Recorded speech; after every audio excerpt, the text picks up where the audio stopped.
Dallas, 22nd of November 1963. The world remembers where it was when JFK was shot. Similarly unforgettable will be today, the day that I found out that David Bates was leaving. Welcome to Heart and Hand. My name is David Edgar. There's no point really going on. This will be our last show. What's the fucking point? I've invited two guests here. Mr. Andy McGowan. How you doing, David? I've had better days, mate. Mr. James Forrest making his first team debut, and no, it isn't that one. David, I'm sending you big hugs, mate. I know this isn't easy for you. Lads, I mean, we were supposed to come on here and talk for 40 minutes or so about Fitba, but some things put this game of ours into perspective, and there's just no point. David Bates going to Hamburg. I'm gutted, Andy. I'm absolutely fucking heartbroken. As people will know, listeners will know, he's my son, and I knew those German lessons were a mistake. You know, when he asked, I thought it was to do better in his Highers. Got the tutor in. It turns out it was to go to Hamburg. Gutted, Andy.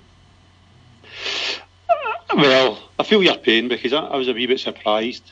But if you can visualise in your mind, Davey, a big billboard with dazzling light bulbs making a name, and that name is Russell Martin. Does that take away your pain at all?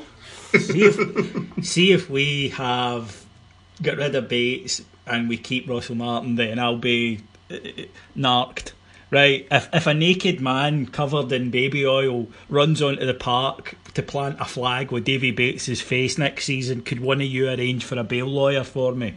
Because I'm going to need it. All joking aside, James, this I've been saying for a while that David Bates is a good player, and I suspect that given going to Germany, yes, Hamburg have been relegated, but he's going to go German football, German coaching, the discipline, the tactical knowledge he'll pick up. I strongly suspect that in 2 or 3 years he'll be playing in the EPL or somewhere similar, and while I maintain he's never going to be a world-class defender, I do think this is going to be one that we look back on with a bit of regret. Oh, 100%. You look at, even if Hamburg are relegated, and that seems highly likely this season, you know, the Bundesliga 2 is still a higher level than what he'd be playing at if he was still at Rangers next season. That's you know, fact, it's as simple as that. It is. Some people have said, oh, it's the German Bundesliga 2, and I'm like, well, if he'd went to the Championship, you know, down south, which is a second tier league, would you be saying anything? Let's not kid ourselves here about the standard of that league. Oh yeah, completely. It's you know, I keep my eye out for Hamburg a wee bit as one of the sort of many different countries that I follow in terms of football. I think if you're to look at it from his point of view, I think it's a smart move for him because he's learning a different footballing style. Ultimately, I think it will make him a better player, and I think you're right. I think in 2 or 3 years' time, we're going to look back on that and say, why did we let him go the way we did? Now, Andy, I think it's important to point out that we did let him go. This is not a case of someone who's deliberately ran down their contract and headed. Although there are some, you know, suggestions that his agent isn't the most Rangers-friendly person in the world, and he came onto the scene late. Rangers could have had David Bates tied up a while ago if they'd wanted to. I mean, this is a player almost going with the club's kind of best wishes. They offered him a contract. Or they didn't offer him a contract, the latest rumour are, but they had talked to him and the figures were way apart. And the fact that a club like Hamburg, okay, not at their strongest, but still a big club, are interested in him, I think says a lot about his raw potential. It was. I think that this is a new reality we're in, and it might not be something that's actually something that sits well with Rangers fans. This is director of football territory. Because you're right, me to say, if we wanted David Bates to stay, I think he would have stayed because we would have. It's going to cost a lot more than what we offered him in wages, I would suspect, to replace him. So you've got to take it that this is where a decision has been made strategically, whereas in the past maybe it'd been out of our hands where a player would move on because either he wants to move on or we can't afford to keep him. I think we could have afforded to have kept David Bates, no problem. If you look at the kind of wages we're paying out to other centre halves, right?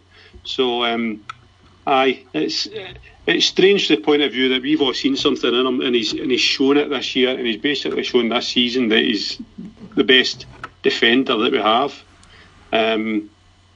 So I do think it's a director of football decision, and I'm hoping that that's because there's a plan in place and there's other defenders either coming in or it might be as simple as they see potential in the likes of Aidan Wilson and Ross McCrory, and they already know that they've got the likes of Cardoso under contract. Maybe think they kind of shift him for the money they want. That's a good point about Aidan Wilson, actually. And if that's the case, then I can totally understand it's going, well, okay, we'll let Bates go, but we push Wilson into that slot, and then we still need to make the transfers that we need to make. So I do get that. And I know that there's a lot of Rangers fans who disagree, will be saying, oh, to be honest, I'm quite happy he's away. Yous are wrong, as I've said before. But I will expect that I have Bates-tinted sunglasses on when it comes to discussing my boy. But yeah, gutted, heartbroken, but life goes on, and of course we'll continue with the pod. Well, what else would I do with my evenings if I didn't have you guys to talk to? So there's quite a big game coming up this weekend, James, and despite your horrible name, you have made a name for yourself on the Heart and Hand Patreon site. Going into this match, it's fair to say that we are not the favourites, but equally I don't, as off colour as we've been the last few weeks, I don't look at this and think we have no chance compared to maybe going into, say, the League Cup semi-final under Warburton, where I felt for us to get through would require a miracle.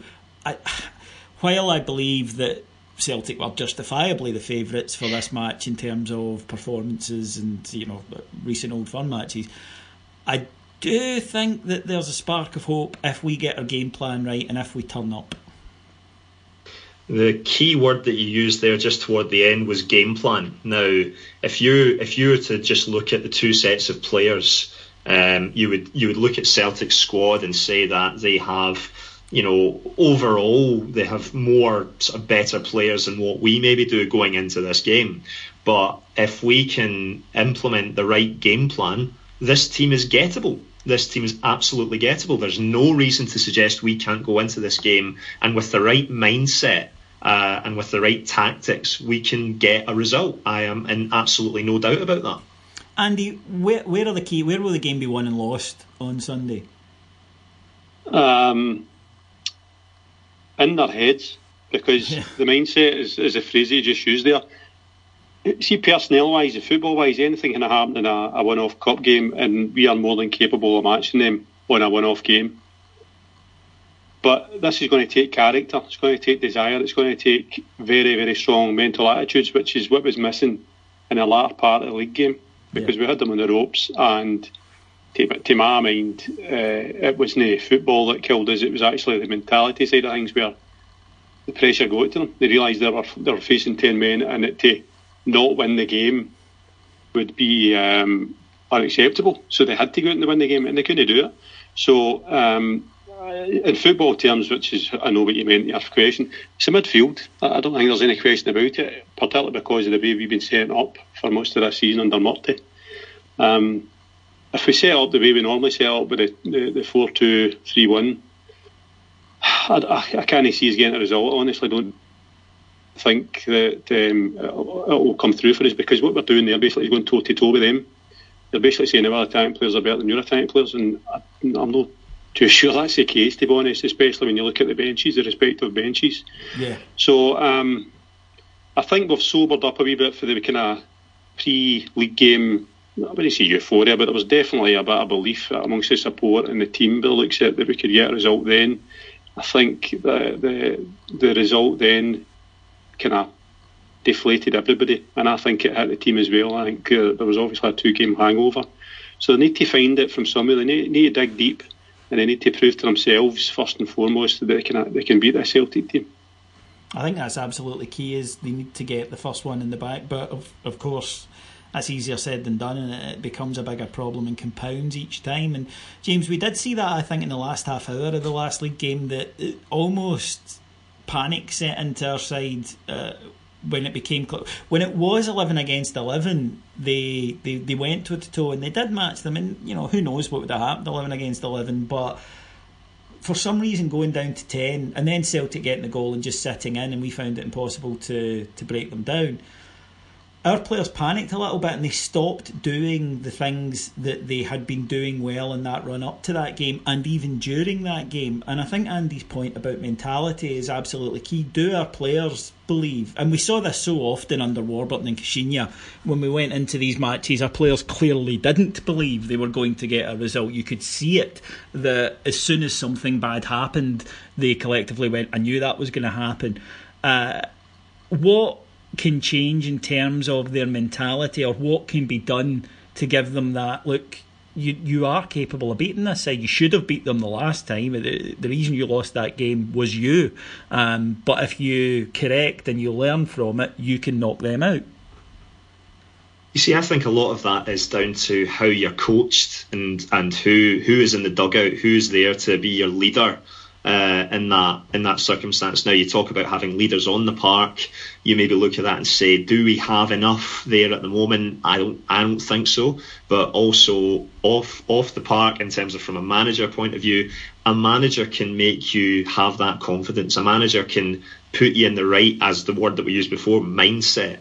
They can absolutely keep you on the right track. And I think when you're going back to the league game, up to the last half hour, we were going all guns blazing because that was the right attitude to go into that game with. But when the change happens and Celtic, who, in fact, pardon me, no, the other side of the old firm, as I should say, they have a manager who can read a game better than what our manager probably can at the moment, or has been shown to be the case at the moment. So I think it's down to the manager being able to say to the players that they can do it and they can get the belief, but also to implement the right strategy in order to achieve that. Andy, we'll come back to the game in a minute, but just to take on one of James's points there, earlier this week the season ticket renewals went out, and thanks to the modern phenomenon of auto renewal, I don't need to do anything, so I love that. Not like the old days, remember you sent your letter in and panicked up until you got the confirmation that it had got there. But with the letter came the chairman's message, and most people, I'm sure everyone can look at something and come up with a different opinion, but most people I've spoken to, certainly the press reaction, most Rangers fans that I know, took from his message that Graham Murty would not be the manager next season. And whether or not that's true, personally I suspect it is, but whether or not that's true, that's certainly the talk going into this game. I don't know about the timing of that, and again with the Bates thing, then not great timing for news. I don't think we can control when Hamburg make their announcement, but was it a bit of a tactical error in terms of Dave King to even open the door on that discussion this week? Personally, no. I don't think it was a problem because, first of all, Graham Murty's a big boy and he's getting paid a lot of money, and he's got a fantastic opportunity that he's been afforded. So I don't really subscribe to the school of thought that Murty's been treated shabbily and he deserves sympathy and all this kind of stuff. I don't. I think he's landed lucky to get this gig for as long as he has and to get to sell in the shop window. And to be honest, today's reputation good. I think he'll come out the whole thing, as we've spoken about before, with credit. So for King to come out with a statement and to tie up with the renewals, I think was the right thing to do, because first of all, we're the fans and we want to hear from our chairman more often than not, especially when it's about the direction of the club. So he's done that to a degree there. I think we're then diving into the semantics of what he actually said and dissecting every word and so on and so forth, because in this statement, he didn't actually say either way. But what we are saying, David, and I took the same as you, is that you're kind of getting the feeling from it that if it was Murty, then you think they would probably have said by now. And if it's no Murty, then that statement kind of alludes to the fact that it's the very best managerial they can get. And I don't think you can say that and then turn and say, by the way, it's Graham Murty, because that doesn't fit the criteria he's just made for himself. No, I would agree with that, yeah. So I think overall it's not an issue. I think if the players are so fragile that question marks over their manager's position in this scenario, when we know everything about what's happening at the club in terms of management and how fluid it is and what happened in October to now, if they're as fragile as to let that affect them, then really that says more about them as players and the problems we've got as a squad than anything else. So I don't think it should come into their mindset at all. If anything, David, it should mean that if there's a new manager coming in somewhere in the world, he's going to be watching this game on Sunday, and every one of the players should be making the right impression on him. Very good point. James?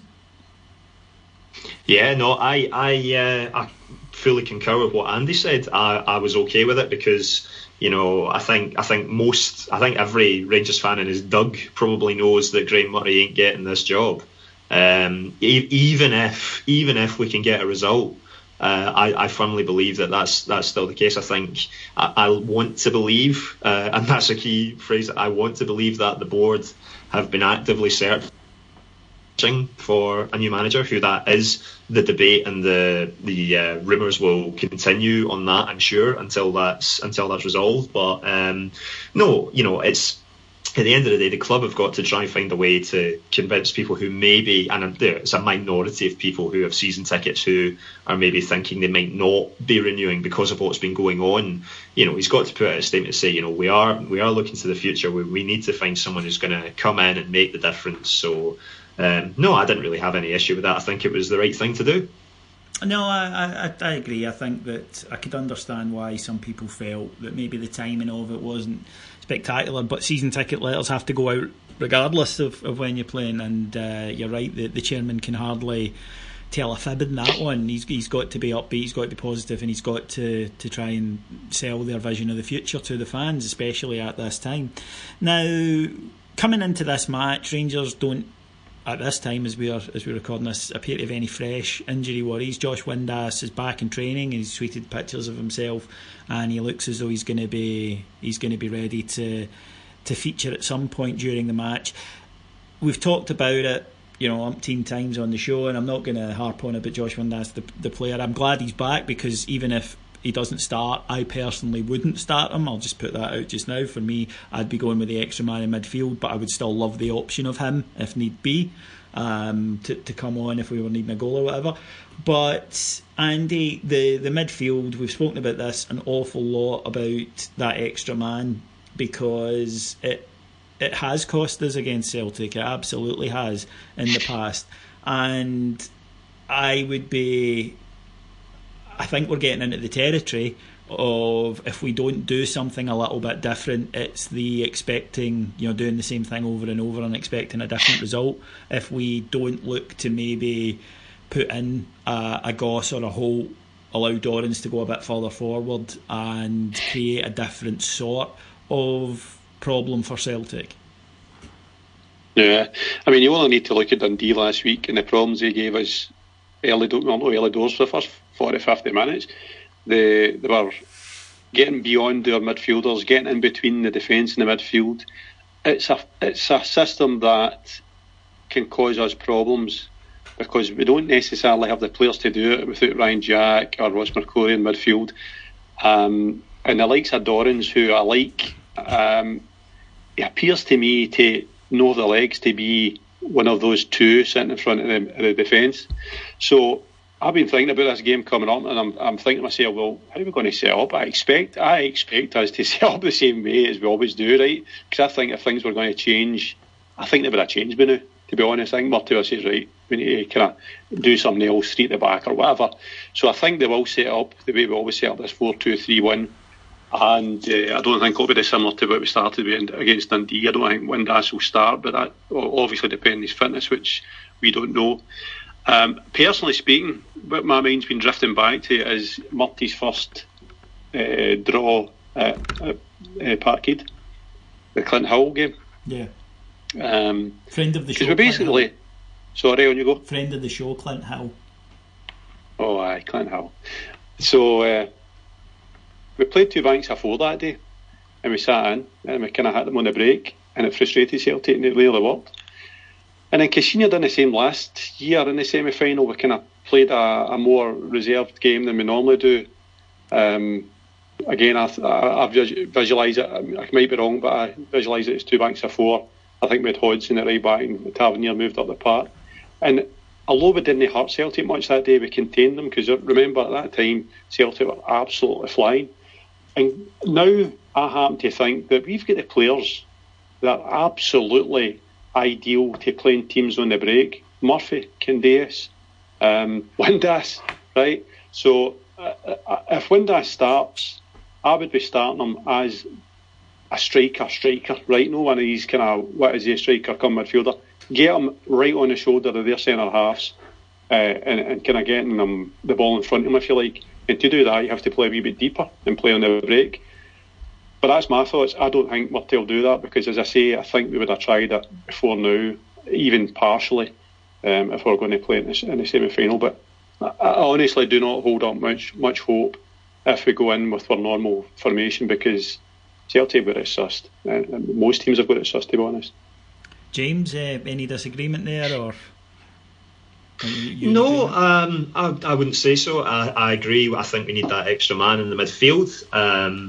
I think we need someone who can sit a bit deeper to allow Dorrans and Doherty to play a bit further forward. It's not their natural game, playing in the role that they have been playing, those sort of 2 defensive midfielders. That's not their game. They're better at being more box to box. They're both very similar players, I actually think. So, that I think that's the reason why they've not been performing, especially in the Dundee game. They weren't performing to the level that we need them to on Sunday. In terms of Windass, if he was to start, I would also say that he should start as striker. I have a feeling that if we are going to play the one striker, I just have a feeling that Graham Murty is going to start Kenny Miller as the striker over your Moreles's or your Cummings. I think because of him coming into the game against Dundee, I think he's done that with a plan of playing Miller from the start. I don't know what you guys think about that. I can see him playing Miller, but not as a lone striker. I don't think he's. I think he spends too much time out with the box, and it allows the opposition centre halves to get too comfortable. I kind of agree with Andy that if you were to, tell me, right, make a decision right now on this, I would see it being the same setup, but with Windass on the bench and Miller in the number 10, for want of a better term, because he clearly isn't a number 10. So it wouldn't surprise me to see Kenny Miller, but I would be surprised, I admit, if he was the lone striker. Andy? No, I don't think we'll ever see Kenny Miller as a lone striker again. I don't think that's his game any longer. So yeah, I agree with you, David. I think Miller will be playing the same position as he played on Saturday against Dundee. One thing I would maybe suggest, right, so I'm not a tactical genius, right, but if you're wanting an extra man in midfield, you have to forgo either one of the strikers or a defender, or more likely either Candeias or Murphy. And Candeias was usually the one that dropped out when we were playing the Diamond earlier in the season. That's an option. Don't play Candeias, put him on the bench. Gives you an option, a real option, come off the bench if you're chasing the game later on, or when the legs get tired, and it allows you to bring in another midfielder and you just play that wee bit narrower, and you're basically playing with one winger and Murphy, and then you've got Miller, who obviously can go wide just as he naturally does anyway, and that might just solidify the midfield a wee bit more by giving you one more natural central midfielder, whether that's Halliday or Holt, or even McCrory if he moves into the middle of the park, if we play Alves and Martin. So there are options there, but I think the fact we're talking about Halliday, Holt, it brings home to where our squad is, and this is what I've always harped on about, and it's no shocker of a news, but the squad isn't deep enough by comparison, unfortunately, to our nearest rivals. What I would say is that, Andy, you're everybody's favourite podder, and you've had a great debut season on Heart and Hand, but you have just advocated the dropping of Daniel Candeias for Andy Halliday, and I want everyone to take a note of that. that it was at don't post up, I heard on Heart and Hand, say it was at Bob McPhail, it was Andy who did it. It wasn't me, but Candeias has been, I think, probably one of our better players in the last few weeks, and I think he's one of the ones that are in form. Also, I think that if we're looking at reasons, because we could talk all day about reasons to lose a game, right? Let's talk about the way we can win it. I mean, for me, one of the key things would be the width and would be the fullbacks and the partnerships they have going forward with the two guys on the flanks. For me, if you then put the three in, I think with Morelos, you've got a guy there who occupies centre backs. It should be remembered that in the last Old Firm match, that apart from obviously the chance, which unfortunately is all that people will remember, that for at least 70 minutes he absolutely battered their two centre backs, and to the point that one of them elbowed him and got sent off. And I think you can do it. With that, you can then give yourself the luxury of the extra midfielder. Dorrans can play that little bit further forward, which I agree, incidentally, I think suits him best at this time of his career, because it requires a bit less legs. In both matches recently where he's pushed up against Motherwell and against Dundee, I think he's impressed far more. But yeah, I mean, Andy, on that thought, Celtic on the flanks, I think not their strongest areas. Compared to down the middle where they are far stronger, and they showed that in the last match. Could those two partnerships be the key to maybe unlocking that defence and being solid if we can this time plug up the centre? No, I think you're exactly right, and that's the reason that, when I say drop Candeias, I'm not saying drop Candeias, I'm saying that's an option if you wanted to bring in another midfielder. But the very fact that, as you've said, the kind of partnership that he's forged with Tavernier is so kind of instrumental in the way we play now. I think that's the reason that would never happen. Candeias is a danger to any team that he plays against. His balls in the box, more often than not, are pretty good.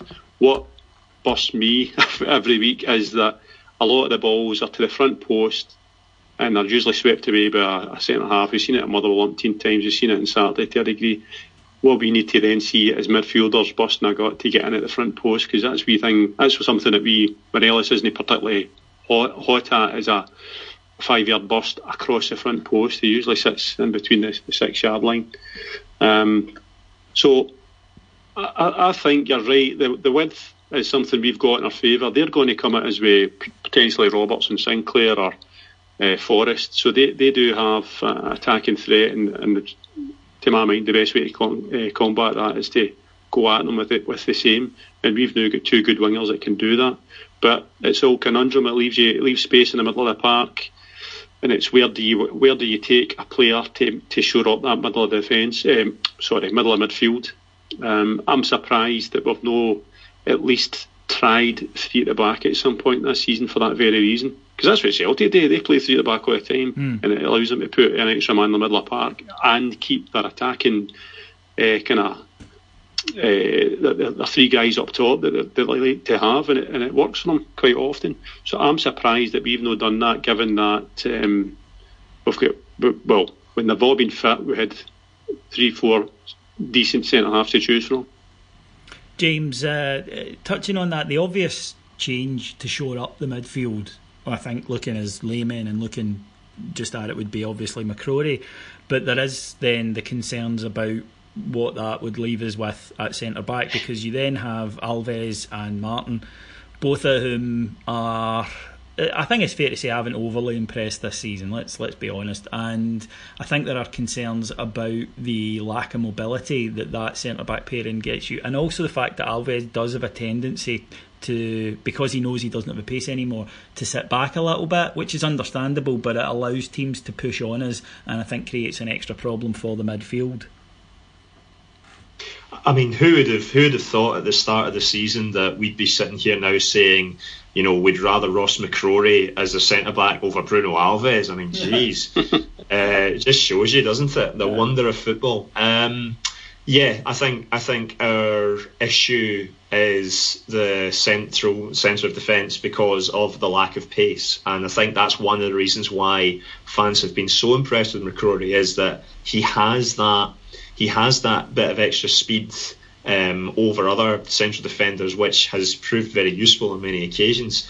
Going to that point about trying the three at the back. Yes, that would help that situation, because you can imagine Martin and Alves, are a bit more, maybe a bit more solid as defenders, and then McCrory can maybe deal with the pace a bit more. But the issue I maybe have with that is you then take out what is, for me, the best part of how we've played this season is how we've done in the wide areas, particularly now when you've got the two partnerships. You have Tavernier and Candeias on the right, you have John and Murphy on the left, and those two partnerships really complement each other really well. So I think it would be a mistake for us to lose that key aspect of the game. It's just we need to find a way in which we can then compensate the middle of the park in order to still have that. And I think that McCrory is a holding midfielder. It does give you that bit of extra security, because he can drift back into the centre of defence if need be. He can sort of drift in between the two positions quite easily, I can imagine. But really, we're at a point with who's fit and who's available. It's, if we're going to play McCrory further up, it's going to be Martin and Alves. So we need them to have stormers of games on Sunday, I think it's fair to say. Mistakes cost us the last game. Let's not be coy about it, because the goals we lost were awful, just really, really bad goals. And I know that Graham Murty in his interviews afterwards, when asked about it, said, it wasn't the system, it's the fact. If you look at the third goal in particular, it's criminal. We've 6 points of failure, with so many opportunities to clear it. And that has to be something that we need players to make the right decisions at crucial moments, because we can't. Celtic, for all that they are the evil empire, they do have players who can hurt you in forward positions, and the last thing you need to do is give them opportunities to do that, and that's what we did in that last match, and it cost us. Mm-hmm. Individual errors, unfortunately, come down to quality, because the better quality player you've got, the less likely they are to make those kind of errors, which, again, I'm on this podcast every week saying the blindingly obvious, but that's the obvious thing, isn't it? I certainly see parallels going back to our 9-0 years when Celtic had decent teams at points, and it was just that difference in quality that allowed us to keep them at arm's length. And this is the fear that grips me at times when we come into games like this, is that at the back of my mind I'm always thinking, well, we've got a chance here if we turn up today, and so on and so forth. But it then comes down to individual performances and individual discipline, and making sure that you're not the one that's giving the wrong man the bit of space. And we've seen it too often in the Old Firm game since we came back up. So we'll need to be at our best all across the park. I don't accept Murty's kind of explanation that individual errors are nothing to do with formation, because it just doesn't wash for me. Because if you make an error up the park and you've got more midfielders behind you, then that's supposed to be part of the plan, isn't it? So, or if you've got defenders that have no get pace, but you've got somebody to tuck in at the back of you, like a Tavernier or John, then it's all part and parcel with the formation. And I still think that teams walk through our midfield, or from their defence to our kind of 18-yard box, teams get from there to there far, far too easily for me, in terms of tackles put in, blocks, all this kind of stuff. So it comes back to formation, but I do think you're right, individual errors have to be completely shown for our game on Sunday if we're to have a chance over 90 minutes or 180. Yeah, absolutely. James, the Ibrox almost hoodoo this season in terms of home performances. Is it actually to our benefit that this match is on neutral ground? It almost feels like that, doesn't it? Yeah.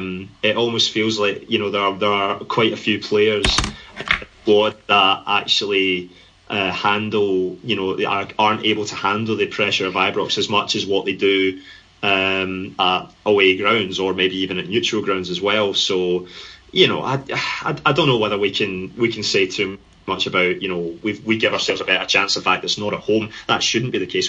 We should be giving ourselves a better chance no matter where we play.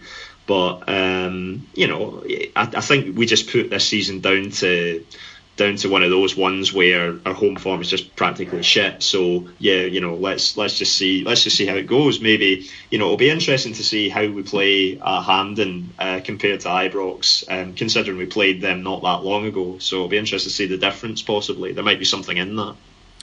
Andy, this week there was an announcement from Rangers that Douglas Park, who now lives full time in Scotland again, and of course is a director and one of the three bears, has taken up the position of deputy chairman, and the club statement actually said that he would be more involved in the day-to-day running of the club. Dave King had asked for this personally, and that for a while now, we've spoken about it on here numerous times, and I don't think it's any great secret that things don't move as quickly at Ibrox as they do at other clubs. I wouldn't even say as quickly as they should, but as quickly as they do at other clubs, and that people within the club have found it a little bit frustrating that sometimes decisions take longer to be green lighted than they should, and that this decision is a way of bridging that gap. Now, I know you follow the kind of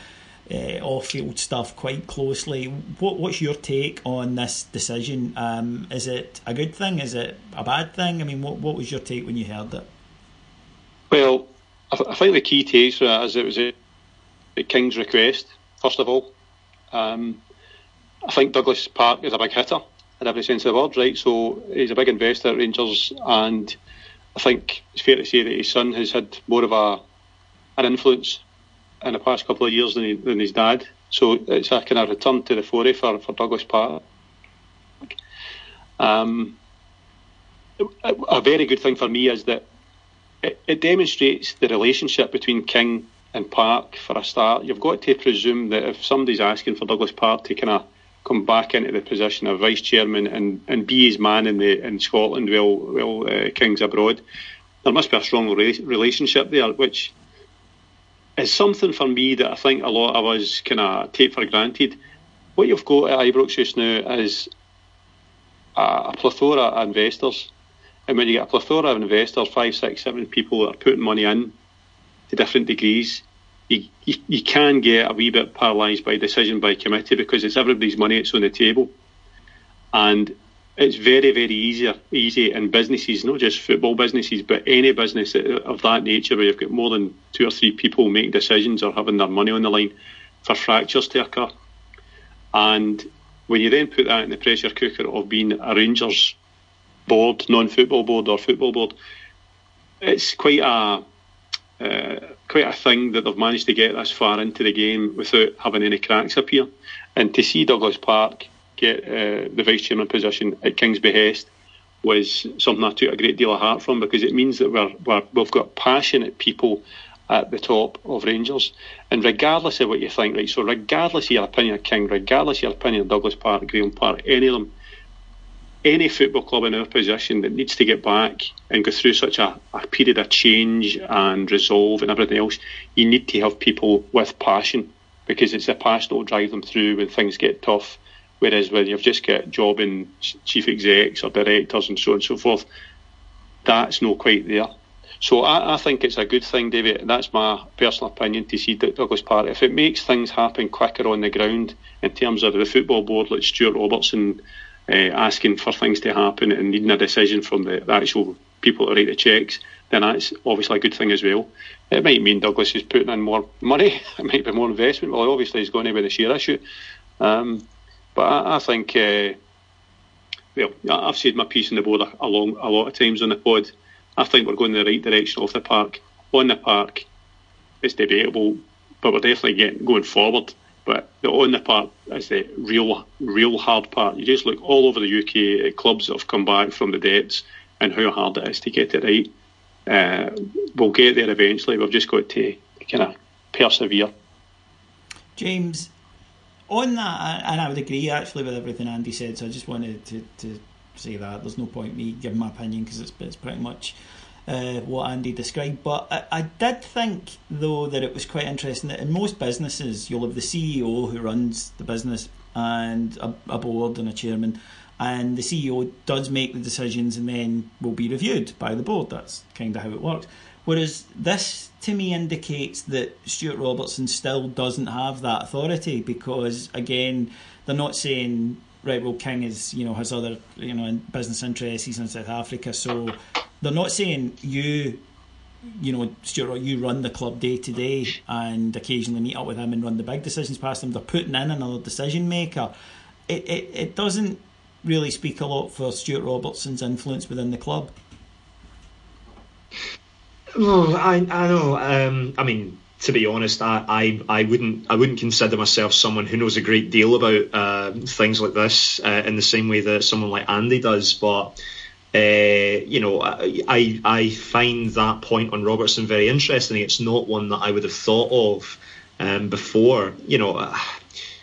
Whether you would look at what has gone on this season in regard to attempted managerial appointments and whether you place any blame on how that turned out on Robertson or not, whether that's got anything to do with it, I don't know. That's me just kind of shooting the breeze almost on that one. But I would be interested to see what happens when we've actually got someone who is at kind of Dave King's level in the same way that Douglas Park is kind of on a more day-to-day basis, and to see what happens with that. See, just on that point, Davey, sorry to butt in. That's quite all right. Stuart Robertson gets a tough rap for me because he's the right man at the right time for us just now, but he's not what we want him to be. What we're looking for as a support in general, I think, is an all-singing, all-dancing chief exec who runs a business, easy Aussie, it takes care of itself, and then you're looking for the kind of the visionary stuff like the bigger picture. So Lawwell is the person across the city that pulls the strings at Celtic because he's more or less got autonomy. He does, and he's allowed then to look at the bigger picture long term, and that's why they're able to look at what they did with the Commonwealth Games. Right, that didn't happen a year before the Commonwealth Games. That was in place years and years and years ahead here. So that kind of long term vision is something that's very hard to do when you're still putting out fires, which is where Rangers are at. So the time that we'll see somebody other than Stuart Robertson take the CEO position and make the decisions that you're kind of talking about there, David, is when it's no Dave King and Douglas Park and George Latham and Taylor's money that they're spending. Yes. Right? I think once a club is absolutely self-sufficient or almost self-sufficient, that's when you'll see the kind of the first job is done, which was to stabilise and bring the club back up to where it was, and now it would then be a part of a CEO, a proper CEO, to then say, right, take us to the next level. Because that's what Celtic have done. They stabilised. If you look back to where they were, they stabilised over a period of time, and then were able to then take themselves on and further. No, that's a very good point. Yeah, I do understand that. And again, we've spoken about this with the team and even with the manager, that it might be a case of incremental rather than going out in one swing and getting the guy who's going to deliver, and it might be the same off the field as well. So no, I would always defer to your knowledge and stuff like this, Andy. And I think that's a very good point. So lads, just before we wrap up today with our predictions, one thing I was thinking about earlier was unlikely Old Firm heroes, a la Bert Conterman back in the League Cup semi-final in 2002. And I was wondering, and we'll start with you, James, who could be the unlikely hero for us come this Sunday? Bruno Alves. Oh, a bold prediction there from young James. He's just going for his debut. Andy? Dalsio.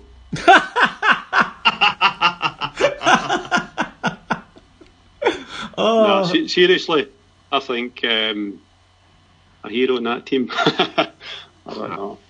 Alves is a good show. He's not scored for a corner for a long time. Maybe he'll power one into the roof in the 90th minute. I'm going to say Russell Martin. I think Russell he's going to come through for me. He's going to head one in, and he's going to make it up to me for forcing my boy to Germany.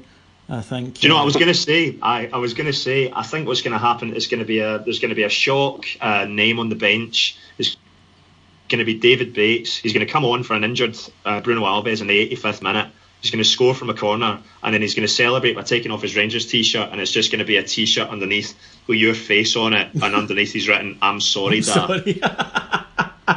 Oh, that would David, be a bittersweet moment for me. Are you like that guy out at Alan Parsons? If you go in your living room, it's all a picture of David Bates, and then you put a David Bates mask on and strip off, and you've got a David Bates tattoo on your chest. Andy, come on. If there was a shrine in my house, who do you think it's to? A shrine in your house? Aye. Who would you think it would be to? The dogs, probably. It would be to either the Dougs or me. So I'm going to say you. Yeah, let's be honest. The only tattoo I'd be getting is one of my own face. So no, but I will miss him. I'm not going to lie, and I hope that I'm told that Aidan Wilson is also ginger, so that keeps it up. I still maintain Rangers. Like gingers, David? No, but Rangers need gingers in the side, Andy. Rangers need gingers in the side. You just need to look back when we had Bomber and Gough. We were flying. Stuart McCall. It's a lack of gingosity in the 2010s caused all of this to happen. I wouldn't know. I'm strawberry blonde. I heard that. I would like to point out, folks, just before we get the predictions, that you all love Andy. Andy's your hero, and Andy's great, and Andy's brilliant, right? And we had our first Podders night out on Saturday evening, and it was great. And we went for a good manly steak. And I am gutted and heartbroken to report that one person took what my granny would call a Catholic steak and ordered it well done, and it was Mr. Andy McGowan. Aye. So listen to this, listeners. All the wee kind of acolytes were sitting on this table, blood dripping down their faces. Well, this is lovely, Uncle David. This is brilliant. I was the only one at the Volsey stand up and say, "No, I'll have it well done," because I want it well done. So I'm probably this is my last pod, but there you go. The thing is, you haven't finished eating it yet. You had to go. Finished digesting it. I'll tell you that. You had to go out and get an industrial cutter to try and get through it. But no, I mean, fair play, courage of his convictions.